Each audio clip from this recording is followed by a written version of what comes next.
And welcome back to Zanpakuto Creation Series. This one comes to us from, this name's always a little interesting, Hoizf, Hoizf. So this one comes to us from Hoizf, who asked the question, what is Nagato, aka Pain, from Naruto's Zanpakuto? Nagato presents as a somewhat interesting individual. It's very much, a student of Jiraiya wanting peace, but he went about it in, unfortunately, a very not effective way. Being raised in war and being an orphan definitely gave him a slightly different outlook compared to other people. So I wonder what exactly a Zanpakuto would look like for him. Well, here's my thoughts. First and foremost, the type. Well, sealed is a katana. The type. It's a Kido type, I think.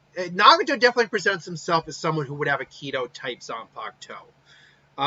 He's not really like a melee, loves fighting or anything like that. In fact, if anything, he's very much more of a pacifist comparatively. But he doesn't seem to take enjoyment out of engaging in combat. So there's that. Now, its release. Its release would be Bring Together, with its actual name simply being Peace. Or in this case, translated out to Hiwa, or Hiawa. Now, its Bankai would be peace in time, or peace in my time. I decided to go with peace in time, just translate better, which translates out to Jinkan no Hiwa. And its spear would be that of an old man. Now, the Shikai itself would basically be a monk's staff. Using this as an example, the Sage of Six Paths staff, you can even use this old man as a bit of the Zanpakuto spirit example. It would. I think this, and maybe you can even go exactly like this. It has a bit of a hook, moon-like hook on the end, and then it's got the standard like monk rings. Honestly, it's supposed to look basically like the sun and the moon if you look at it. But look, so just in a physical sense, it has at least some mild combat ability. It's just not very. It's not designed for it. But more importantly, what does it do? Well, basically, when it makes contact with an object, the staff robs it of all momentum from the target. In essence, it puts a stopper on anything.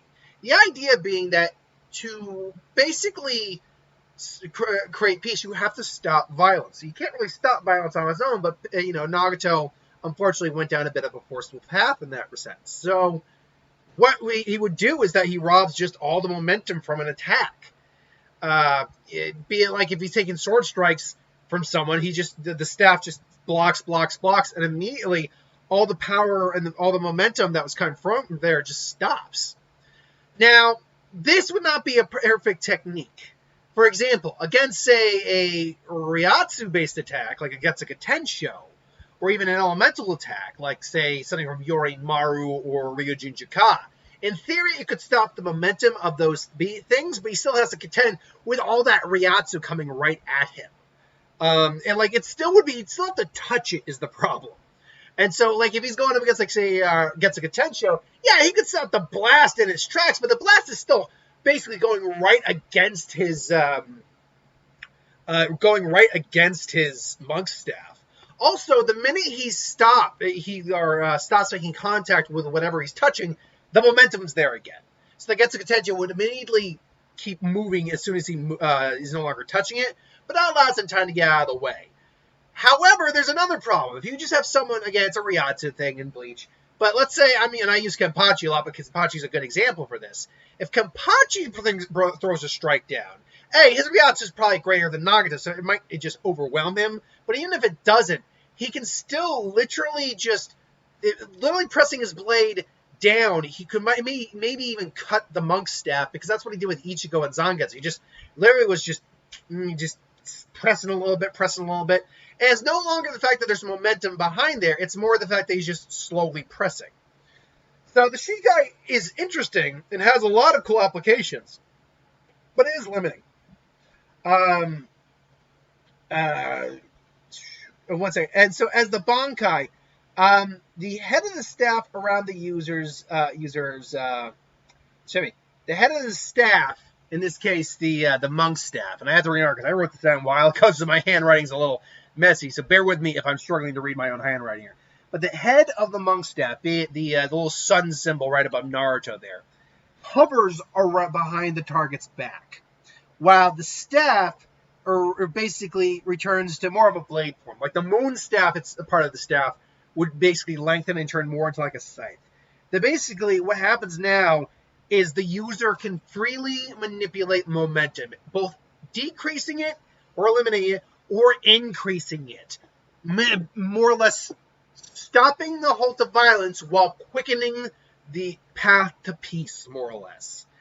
That is the gist of this Bankai. The Bankai does need to still touch things, but it still needs to be. It doesn't want to be. The Bankai doesn't need to touch things, but it's like Urahara's Kanen Barake Benihime Atarame. It has a range. You need to be within a radius of the Bankai for this to really work. And again, greater spiritual pressure can overpower things. Even like, say, Yamamoto, it wouldn't work against every Zanpakuto, clearly. Going up against, like, Zaka no Tachi would still be suicide. Honestly, for Kenpachi, this might be a problem. It'd actually be a really good counter to Gin's Zanpakuto, Kamishini no Yari. Or at least his Bankai, just because of how, even though it's allegedly not as fast as he claims, it's still pretty freaking fast. To be able to just slow the momentum of something like that down completely would be insanely useful. Though things like just fundamental forces like momentum, momentum, still happen. So it's like, yeah, you can raw the momentum of something in the range, but if it's moving at such a speed that the momentum can only slow down so quickly, and in Bleach, you're going well beyond relativistic light speed most of the time. You're still dealing with a lot of Zanpakuto that might not be able to do anything. But then you get into like the Zanpakutos like So Zabimaru, Zenbon Zakura Kageyoshi. You get those Zanpakutos as well. That this Zanpakuto could definitely hold its own against, certainly. Whether or not it beat them is a different story. So it's definitely a unique Zanpakuto for a unique character. I kind of like the idea of this Zanpakuto, and it makes sense that he thought he was the bringer of peace in the new world, and that he wanted to end the violence, that this would be the type of Zanpakuto character like him would in theory have. Anyway, though, this is the Zanpakuto I have created for Nagato Uzumaki from Naruto. Do you like the Zanpakuto? What do you like about it? What do you not like about it? If you were to do a different Zanpakuto for this character, how would you do it? What would you create? Let me know all this in the comments below. But thanks for watching. I hope you enjoyed. Like, comment, share, and subscribe. As always, if you want us to review something, do a what if, who would win, Star Wars Super Hero Zanpakuto, anything on this Lady Takora Pokemon team, anything I do on the channel, let me know in the comments below. Until then, thanks for watching. Hope you enjoyed, and I'll see you for the next one. Later.